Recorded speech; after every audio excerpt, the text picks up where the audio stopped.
दैनिक बाजार आउटलुक में हमसे जुड़ने के लिए आपका धन्यवाद। आज मेरे साथ हमारे ट्रेडिंग रूम से जुड़ेंगी स्वाति, जो हमें हाल के घटनाक्रमों के बारे में अधिक जानकारी देंगी। स्वाति। अस्थिर सप्ताह में पिछले सत्र में शार्प ड्रॉप के बाद येन में उतार चढ़ाव रहा, जिससे निवेशक का सेंटिमेंट कमजोर हुआ क्योंकि वे लोकप्रिय कैरी ट्रेडों को समाप्त करने की तथा इस बात पर विचार कर रहे हैं कि जापान के केंद्रीय बैंक द्वारा ब्याज दरों में संबंध क्या कदम उठाए जाने की संभावना है। एशियाई शेयर बाजारों में गेन और लॉस के बीच उछाल आया, जबकि येन और अमेरिकी बॉन्ड में रिबाउंड की कोशिश की क्योंकि ग्लोबल इन्वेस्टर्स बाजार में उतार चढ़ाव भरे सप्ताह में अपनी स्थिति मजबूत करने के लिए संघर्ष कर रहे थे। जापान के निक्केई शेयर में इस सप्ताह औसतन 2.8% की गिरावट दर्ज की गई। 5 और 6 अगस्त को क्रिप्टो बाजार में भारी गिरावट के दौरान बिटकॉइन वेल लेनदेन अप्रैल के बाद से अपने उच्चतम स्तर पर पहुंचे।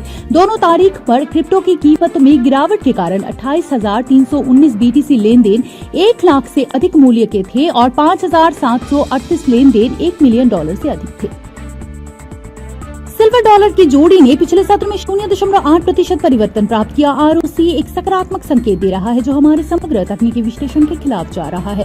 सोना डॉलर जोड़ी पिछले सत्र में 0.5% बढ़ी। एमएससीडी एक नकारात्मक संकेत की ओर इंगित कर रहा है। यूरो डॉलर जोड़ी ने पिछले सत्र में 0.1% की एक मामूली बढ़त हासिल की। स्टॉकेस्टिक संकेतक एक सकारात्मक संकेत दे रहा है, जो हमारे समग्र तकनीकी विश्लेषण से मेल खाता है। पिछले सत्र में टाटा कंसल्टेंसी सर्विसेज के स्टॉक में 0.6% बढ़ोतरी देखी गई। सीसीआई एक सकारात्मक संकेत दे रहा है।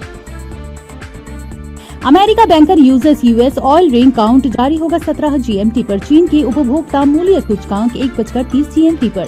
चीन के उत्पादक मूल्य सूचकांक 1:30 जीएमटी पर। जापान का CFTC JPY NC net position जारी होगा 19:30 जीएमटी पर। जर्मनी के उपभोक्ता मूल्य का सामंजस्यपूर्ण सूचकांक 6 जीएमटी पर। ब्रिटेन के CFTC GBP NC net position 19:30 GMT पर। हमें उम्मीद है कि आपने आज की बाजार आउटलुक का आनंद लिया होगा। हम सब की ओर से आपको लाभदायी व्यापारिक दिवस की शुभकामनाएं। वित्तीय बाजारों के ताजा समाचारों और घटनाओं के लिए कल सुबह जरूर लॉगिन करें।